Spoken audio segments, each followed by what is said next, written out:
Capítulo 11. Prisioneiros à causa cristã.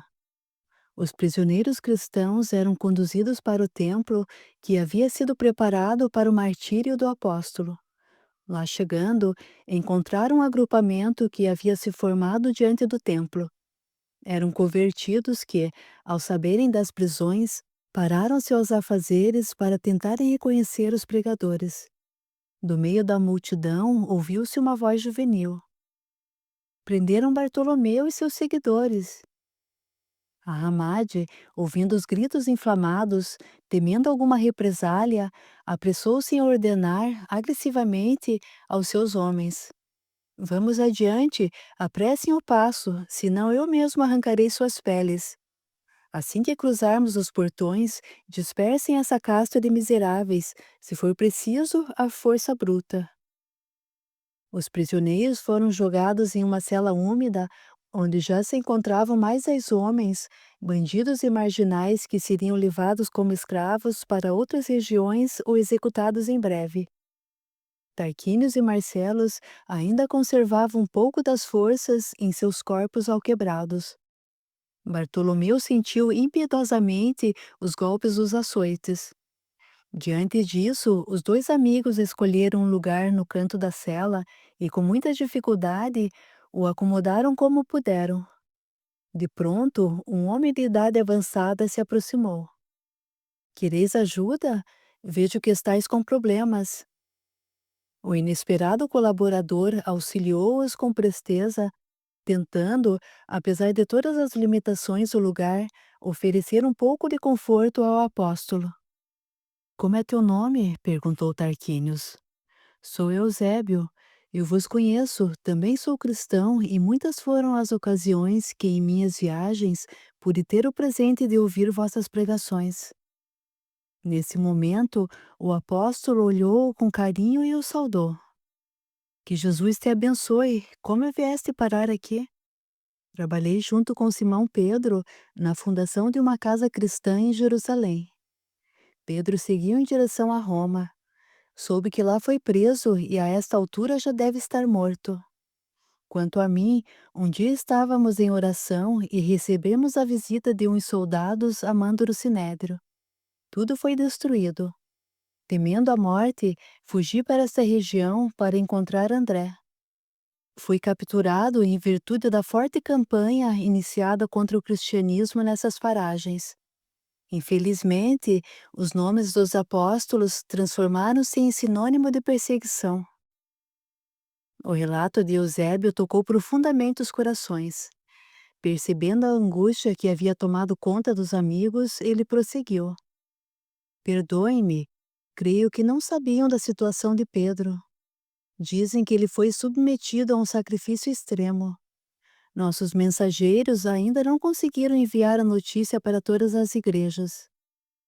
Bartolomeu, vencendo os limites do corpo franzino, disse: Ele foi para mim como um irmão. Sedimentou meu coração na fé em nome do nosso Mestre. Sobre os pilares do amor, expandiu a obra do Senhor, esquecendo a si mesmo para fazer a sua luz brilhar, sem querer nada para si. Sempre representou o equilíbrio para os seguidores da nossa causa. Gerações ouvirão o seu nome e saberão da necessidade do sacrifício e da validade da palavra do Cristo bendito.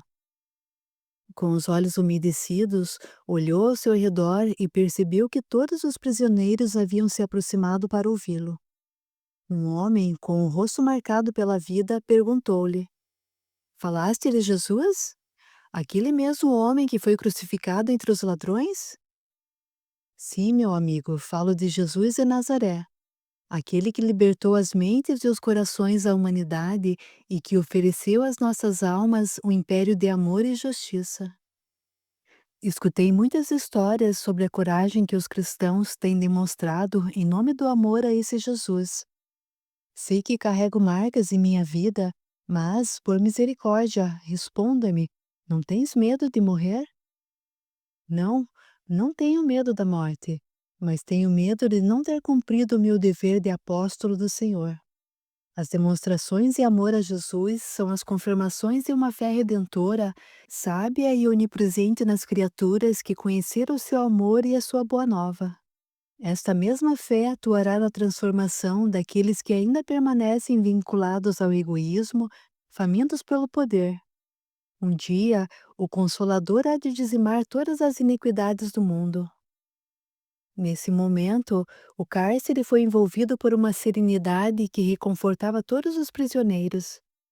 O silêncio foi interrompido pela voz sarcástica de um guarda chamando o homem de rosto marcado. Vamos, Caleb, chegou a tua vez. Eu mesmo cortarei tua cabeça para que o mundo possa estar livre da tua presença. Em breve serei executado, disse o prisioneiro, segurando a mão do apóstolo. Sei que não sou digno de suplicar-te, mas imploro-te, homem de bem, rogai ao Senhor que me conceda a graça do perdão e me permita conhecê-lo um pouco mais. Bartolomeu, levantando a destra sobre a cabeça do pobre ladrão, derramou-lhe uma bênção. O nosso Senhor abraçará teu coração na nova morada que adentrarás agora. O guarda, impiedosamente, arrastou-o para seu martírio final. Novamente fez-se silêncio. As horas seguiam lentas. A luz do luar invadia timidamente a cela estreita. Bartolomeu, encerrando suas orações, segurou as mãos dos patrícios. Buscando um tom de voz leve para não incomodar ninguém, qual pai amoroso iniciou a despedida. Deus uniu-me à voz há muitos anos. Primeiramente, meu amigo Apolônios, encaminhando-me para os braços de Deus com sua dedicação e amor ao Messias, que nem sequer chegou a conhecer. Com ele, eu e minha Ruth amamos Raquel e Esther como verdadeiras filhas. Como as estradas que nos conduzem a Deus são perfeitas, despertamos para a realidade de que a pequena Esther era tua filha, Tarquínios. Aquela jovem cândida que expressava a meiguice através do esquecimento de si mesma, carregava consigo a missão redentora de tocar os corações com sua coragem resignada. Minha nobre Raquel, exemplo vivo de fé, tocou-te, Marcelos, e revelou-se o grande amor da tua vida, encaminhando-te para o Cristo. Helena, a mulher mais pura que meus olhos um dia poderiam ter visto, foi a translúcida estrada de renúncia para aqueles que tanto amava. O jovem Marcos Aurelius transformou-se por amor a Esther e, sem duvidar, converteu-se com razão e amor. Neles, nossos caminhos se unificaram. O Tarquínios temido transformou-se em discípulo do Senhor e o militar valente em soldado do amor. Ambos são para mim e também para minha querida Ruth os filhos dos nossos corações. Jesus convoca-nos para retornarmos ao lar. Sejamos fortes nos momentos últimos de nossas vidas, aguardando confiantes o dia em que poderemos nos reencontrar na morada para onde, em breve, seguiremos. Jamais permitam que a semente do amor, lançada pelas mãos de Jesus, morra. Eu estarei para todo sempre junto de vós. Tarquínios, neste ponto, interrompeu-lhe. Somos gratos por termos compartilhado contigo as estradas da vida. Jamais poderemos olvidar o que aprendemos ao teu lado. Esse patrimônio está impresso em nossas almas. És para nós o exemplo vivo do amor que Jesus ensinou. Acredite, os homens que somos, hoje, devemos aos teus ensinamentos e ao Cristo. A essência da minha existência foi seguir o Mestre. Nesses últimos momentos em que me encontro vinculado à Terra, agradeço ao Senhor convocar-me para esse apostolado. Muitos foram os que conheceram Jesus. A semente da esperança e da sabedoria foi lançada, os frutos germinarão e a humanidade encontrará, no Senhor, o caminho da redenção, assim como nós mesmos. Não importa a incompreensão, a humilhação e o açoite. Todos os sofrimentos, dentro da causa cristã, sedimentam a fé e balsamizam a coragem para seguirmos adiante, mesmo que seja para o suplício último. A terra receberá a doce ternura de Jesus, mesmo que os homens a rejeitem. A paz e a verdade serão para todos sempre os instrumentos da transformação de toda a humanidade. Esta será a última vez que nos saudaremos com os olhos da matéria. Sejamos corajosos para cumprir as leis de Jesus. Quando nos acharmos inseguros para acompanhar o Mestre, tenhamos consciência de que Ele nos ampara, direcionando-nos ao caminho da luz de Deus. Quando quisermos nos separar dele, lembremos da boa nova por ele deixada, que romperá todas as sombras residentes no mundo e chegará àqueles que virão depois de todos nós, nos séculos e séculos adiante. Nesse momento, a paz que envolvia a cela sombria foi rompida pela chegada de uma escolta. Um dos guardas chamava aos gritos: "O homem chamado Bartolomeu, chegou o teu momento, siga-nos." O apóstolo, percebendo a tristeza da despedida nas faces dos patrícios, aproximou-se deles, abraçando-os carinhosamente. Tarquínios e Marcelos ajoelharam-se para lhe auscular as mãos. Ele, então, lhes disse: "Mantende-vos com Jesus e com o propósito cristão. Aconteça o que acontecer, pois somente assim eu estarei junto dos vossos corações. Meus grandes amigos, que Deus os abençoe." Bartolomeu seguia o escolta sem resistência. Uma pequena claridade fazia ver sua imagem cândida se perder na escuridão e na solidão dos corredores do cárcere, deixando firmados para sempre a coragem, o amor em nome de Jesus e a luz nos corações daqueles que, um dia, ouviram as suas sólidas e eternas palavras cristãs. Em uma sala estavam reunidos o sacerdócio local, Haslide e alguns renomados membros daquela sociedade. Bartolomeu fora colocado diante daqueles homens e mantido com as mãos amarradas. Ahamad, liderando o julgamento, levantou-se e iniciou a leitura da sentença. Após alguns instantes, pronunciou: "Foste acusado de seguir a seita cristã liderada pelo Nazareno. Como somos homens de bom coração, revendo a tua postura, poderás encontrar a liberdade se consentires em subir na ala aberta do templo e diante do povo abjurar o cristianismo e o tal Jesus Cristo. Não, não me peças para que renuncie ao meu Senhor. Morrer em seu nome é uma honra que não mereço. O silêncio da morte ou do suplício extremo salvará minha alma. O Senhor preparou os profetas e a eles confiou a verdade de que ele é o Messias. Estes mesmos profetas anunciaram sua chegada. E por fim, Deus, em sua misericórdia, enviou seu Filho para fazer valer as leis do amor, hoje esquecidas diante do poder que passa e fere. Infame, com toda misericórdia, ofereço-te a oportunidade de salvar-te e mesmo assim resistes em nome desse Jesus? Por que Deus não escolheu alguém entre os sacerdotes? Alguém que conhece o código religioso e as leis? Escolheu Nazareno, um homem pobre que viveu ao lado de uma ignorante casta de pescadores e pastores. Como ousas dizer que ele, um homem comum, foi alguém que preparou os profetas? Um conflito iniciou-se entre o júri. No meio dos sacerdotes, Arã levantou-se. Era visível a grande influência que exercia sobre aquele grupo. Com firmeza na voz, disse: "Nobres senhores, esses detestáveis cristãos sempre se recusam a abjurar seu Cristo, mantendo-se com a cegueira enfermiça dessa seita chamada cristianismo. Presenciei várias demonstrações como esta. Assim sendo, desperta as vossas razões. Façam cumprir as nossas leis. Que ele seja morto imediatamente, da mesma forma como estão sendo mortos os demais apóstolos. Martírio extremo para que sirva de exemplo e medo para que não haja mais convertidos."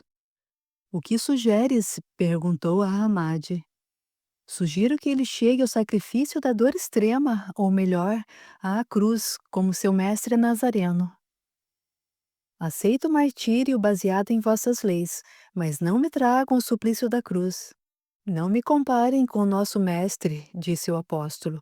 "Não sou merecedor da honra de morrer como ele. Ainda sequer conquistei a glória de possuir a cruz como degrau para chegar até a presença do Cristo. Outro tumulto se iniciou e grande falatório tomava o ambiente. Com firmeza, apoiado pelo plenário, a Hamad, sem piedade, sentenciou: seguiremos, então, as nossas tradições para o tratamento dos condenados.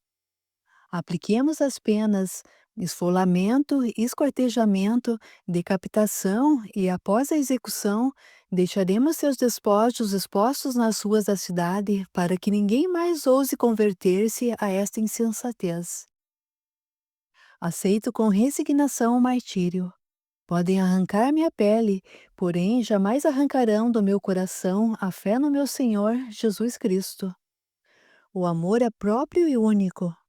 Mesmo com os lábios cerrados e os olhos fechados, a luz sábia de Jesus sempre brilhará sobre a humanidade.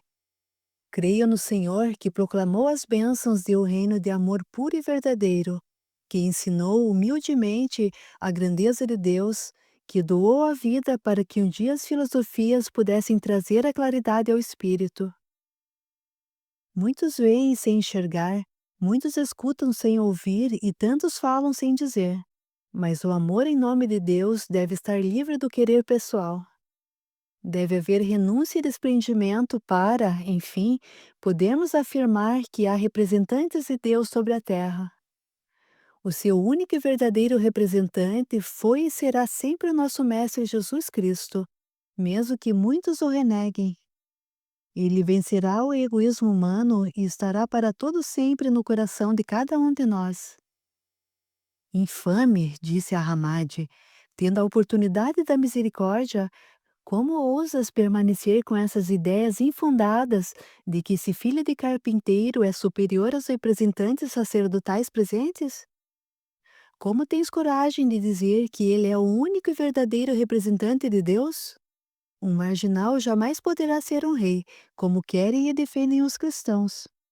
Iniciai a execução desse mísero antes do entardecer. Trago em mim a compaixão por sua alma insana. Não a tenhais, pois não sou digno de merecê-la. O momento é de possuirdes misericórdia pelos vossos próprios corações.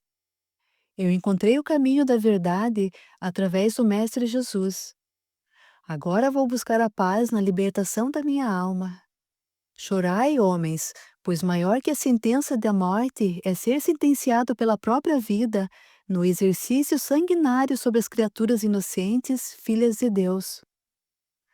O plenário estava completamente tomado de ódio pela força da fé demonstrada pelo apóstolo. O júri reuniu-se rapidamente. A Hamad, com o apoio do sacerdócio local e do poder do império, pronunciou a imediata decisão. Homem de Caná, fosse condenado à morte por incitar o povo a conversões maciças, afrontar nossas tradições e sacerdotes e, sobretudo, manter as ideias bárbaras do cristianismo, recusando-se a abjurar o tal Jesus de Nazaré. Apesar da hostilidade sofrida, ele se mantinha sereno e seguro.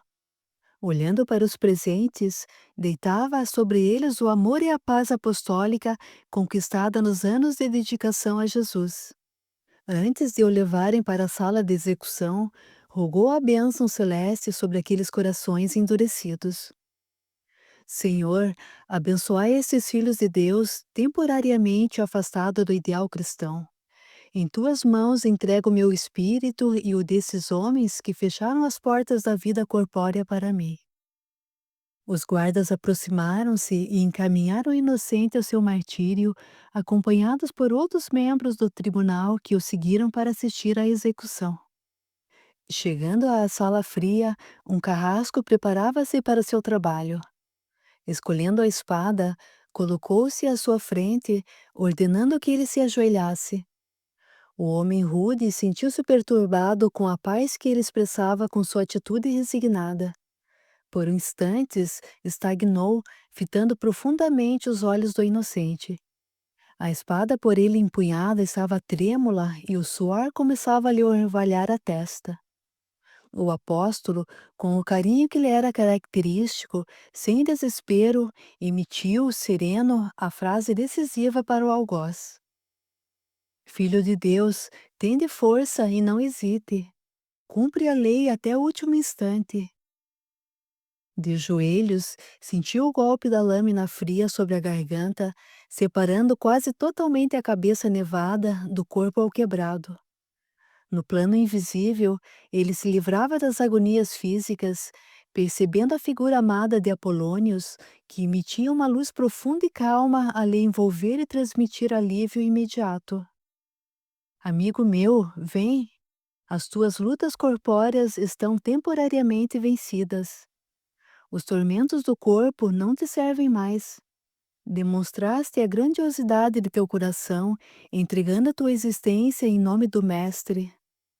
O Senhor concede-te a luz da vida eterna, pois, em verdade vos digo, a causa cristã ainda não foi concluída, mas és reconhecido e abençoado por aqueles que entregaram suas vidas pelo cristianismo e, sobretudo, por seus amores. Abandonando aquele cenário de terror, eles seguiram por entre diversos amigos e emissários do Senhor, que, em saudações e reconhecimento, reconfortavam o velho apóstolo. De súbito, a figura cândida de Ruth fez-se presente, ao lado de Raquel, Esther e Marcos Aurelius, que, felizes, abraçavam-no carinhosamente. Ruth, em meio a uma luz azulada, resplandecia feliz ao seu lado.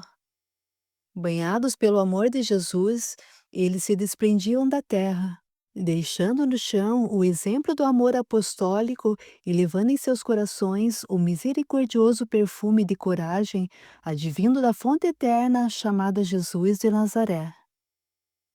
Após a execução do apóstolo, um soldado foi buscar os patrícios e encaminhou-os ao mesmo lugar onde Bartolomeu havia sido sentenciado ao sacrifício extremo.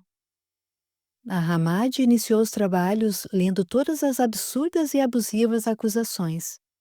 Profundo conhecedor de leis, Tarquínios, com sensata rapidez, intercedeu a favor de si próprio e do amigo.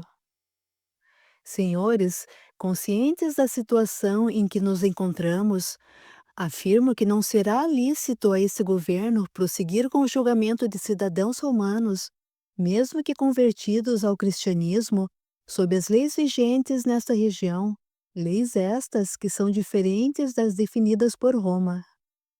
Este ato poderá trazer severas consequências políticas a este reino. Um confronto impulsionado por lideranças religiosas seria, neste momento, algo que os representantes do governo aqui presentes deveriam avaliar com atenção, pois poderá levar a uma guerra. Um tumulto iniciou-se. Os líderes políticos e os sacerdotes permaneciam surpresos com aquele apelo à razão. Infame, como ousas interromper a leitura das acusações sem permissão? Disse Arã enfurecido. Tarquínios, com segurança e precisão, prosseguiu, ignorando as assertivas do irmão do rei. Nos direitos atribuídos à cidadania romana, da qual somos detentores, apelo a César para que o nosso julgamento se proceda perante as tribunas romanas, sem influência do sacerdócio local. Ahamad não escondia sua preocupação. Queria evitar maiores conflitos. Assim, convocou Arã, Aslide e outros religiosos para uma rápida conferência. Não poderemos julgá-los aqui. Isso nos traria sérios problemas. Sugiro que os encaminhemos para Roma. Tens razão, disse Aslide. Não é o momento para exposições. Mas, ao invés de enviarmos os prisioneiros para Roma, por que não encaminhá-los para Jerusalém? Assim não afrontaríamos diretamente as leis do império e permaneceríamos seguros. Deixemos os senhores do Sinédrio se exporem diante dos romanos. Após alguns instantes pensativo, Ahamad pronunciou-se, tentando conter o nervosismo do ambiente. Na condição de cidadãos romanos, os prisioneiros serão encaminhados para Jerusalém e de lá sairá a decisão sobre serem julgados pela tribuna de César. Aos gritos, ordenou aos guardas: retirem esses homens daqui e preparem a viagem para o mais breve possível. Os prisioneiros, ouvindo aquelas palavras, não deixaram que elas lhes perturbassem os seus corações. Após os acertos necessários, os prisioneiros foram encaminhados para um novo destino. Naquele entardecer, o céu era presenteado pelo colorido do inesquecível pôr do sol sobre as colinas calmas. Os patrícios, com uma fé inabalável e uma coragem enviada dos céus, despediam-se das terras de Dário, levando em seus corações a presença do Mestre e em suas consciências o cristianismo codificado no Evangelho de luz. Após sofrido percurso, eles chegaram em Jerusalém e foram encaminhados ao cárcere sob domínio romano, que naquela oportunidade servia de prisão aos réus indicados pelo Sinédrio. Naquela manhã, o sumo sacerdote, que se encontrava presente preparando-se para o julgamento que aconteceria logo mais, foi subitamente interrompido por versos que, cheio de mesuras, disse: Nobre amigo, soube que hoje ocorrerá o julgamento de novos condenados cristãos, e entre eles encontra-se um número considerável de patrícios. Não perdi tempo. Vim para cá o mais rápido possível. Assim sendo, por serem romanos, têm interesse em saber quem são. Os últimos prisioneiros que recebemos são 2 romanos que vieram da Armênia e ainda não sei quem são. Preciso dessa informação. Se quiseres, poderás me acompanhar até as celas. Escoltados por membros da guarda, eles seguiram pelos corredores escuros em direção à cela em que estavam Tarquínios, Marcelos e mais 4 romanos que foram separados dos demais cristãos palestinos. Um soldado abriu a porta para que eles pudessem entrar. Após breve avaliação, Versos aproximou-se dos 2 patrícios, tentando reconhecê-los por detrás de suas vastas barbas que lhe escondiam as faces mudadas. Insistentemente, fixou-lhes o olhar e, reconhecendo-os, lançou-lhes todo o seu ódio esbravejando. Malditos sedes, Tarquínios Lídios Varro e Cláudios Marcelos. Algo dentro de mim dizia que estavam vivos. Aquele incêndio pareceu-me estranho, mas o ignorei. Estais vivos. Que os deuses amaldiçoem vossas vidas, pois eu mesmo me incumbirei de dar-lhes um fim. Traidores, cristãos imundos. Recebendo o insulto com resignação, os patrícios permaneceram em silêncio, assim como todos os demais. Atônito com a atitude do amigo, o sumo sacerdote indagou: A quem te referes? Recordo-me desses nomes e da ocasião de suas mortes. Esse romano morreu há muitos anos em um incêndio, depois de ter sido preso por ter protegido uma cristã. Marcelos morreu logo depois. Acredito que o cansaço está tomando conta da tua alma. Deves estar equivocado. Não há equívocos, disse Tarquínios. Somos quem ele diz. Enfim, a vida nos concede a oportunidade de nos reencontrarmos. Não, gritou Versus, visivelmente descontrolado. Quero vê-los mortos, e agora me encarregarei disto. Contenha a fúria, disse o sumo sacerdote. Não podemos nos expor agora. Minha presença nesse cárcere fétido já é matéria de exposição junto ao sinédrio e não posso agir de maneira inconsequente. Não é o momento para esbravejar qual um alucinado. Eles serão julgados em breve. No momento oportuno terás tua vingança. O sumo sacerdote retirou Versos da cela, ordenou ao soldado que fechasse a porta e, sem mais contendas, os visitantes partiram. Enquanto isso, os prisioneiros permaneciam em silêncio e oração. Horas mais tarde, o julgamento foi iniciado. Cristãos, nativos da região, eram impiedosadamente sentenciados à morte. Por fim, chegou o momento dos romanos. Versus, mais uma vez, articulou, defendendo seus interesses. Entregou aos soldados algumas moedas e conseguiu que eles o deixassem acompanhar os réus. Com arrogância e desprezo, fez-se ouvir a sua voz sarcástica. Enfim, é chegado o dia do vosso momento derradeiro. Estou aqui para vos acompanhar. Os apóstolos de cujas mortes presenciei demonstraram respeitável coragem. Veremos se suportareis o peso das sentenças que este povo impiedoso vos atribuirá. Confesso-vos que o cenário a que assisti há pouco fez-me afirmar que as leis e atos de nossa grande mãe são generosos diante das atitudes inflamadas desses alucinados religiosos. Olhando friamente para os patrícios, prosseguiu: No passado, investi muitos esforços para vos eliminar, porém não obtive êxito. Foram os atentados contra ti, Marcelos, e o rapto e a morte de tua filha e o envenenamento de tua amada Helena, Tarquínios. Aquelas palavras rasgavam o peito de Tarquínios como uma lâmina fria a lhe dilacerar em dor, mas, com compaixão diante de tamanho egoísmo e ignorância, ele lhe respondeu com firmeza: Tuas palavras e atitudes ferem, mas nesses anos todos que convivi com os apóstolos, aprendi a lição sublime do perdão. És o enfermo que não padece na carne, mas sim na alma. Um dia verás o clarão da verdade e Jesus te libertará. Junto com Sara, Omar e Corvino, fizesse a dor imperar entre nós, disse Marcelos. Entrego-te nas mãos de Deus, que Ele tenha misericórdia de tua alma enfermiça. Guarda tua misericórdia para ti, porque precisarás dela, respondeu Versos, enfurecido, e ordenou aos guardas que amarrassem as mãos dos dois homens. Sem responderem às sucessivas ofensivas, os dois patrícios convertidos seguiam silenciosamente para a sala de julgamento. Ao adentrarem, o sumo sacerdote chamou Versos e disse: Acabei de receber uma ordem do chefe da guarda romana, dizendo que Roma proíbe qualquer execução de romanos nessas paragens por motivo religioso. Todos os prisioneiros deverão ser conduzidos para a sede do império.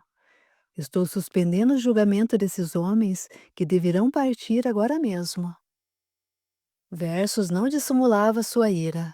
No momento em que os prisioneiros saíam da sala, vertendo ódio, olhou para eles e disse: Fostes, mais uma vez, agraciados pelos braços e pela sorte de Cibeles. Fostes poupados por esta inesperada ordem. Crede, não sobrevivereis em Roma, porque eu também estarei lá. Temos consciência de que morreremos em breve, disse Marcelos, mas não será por meio de tua insensatez. Mais uma vez vos subestimei. Não quisestes morrer por minhas mãos, mas não perderei o espetáculo que proporcionareis ao imperador. Farei com que tenhais uma entrada triunfal em Roma. Tarquínios mantinha-se em silêncio, enviando àquele coração tão distante de seus ideais de amor uma bênção misericordiosa, enquanto os soldados se preparavam para a difícil viagem para Roma. No firmamento, as primeiras estrelas sutilmente disputavam lugar, junto com o azul tingido de um colorido especial, anunciando o final de mais um dia. Conscientes de seus destinos, Tarquínios e Marcelos entregavam nas mãos do Senhor suas vidas, despedindo-se daquela região que um dia foi o cenário da real transformação de suas consciências e da libertação de seus corações através de sofridos testemunhos de fé.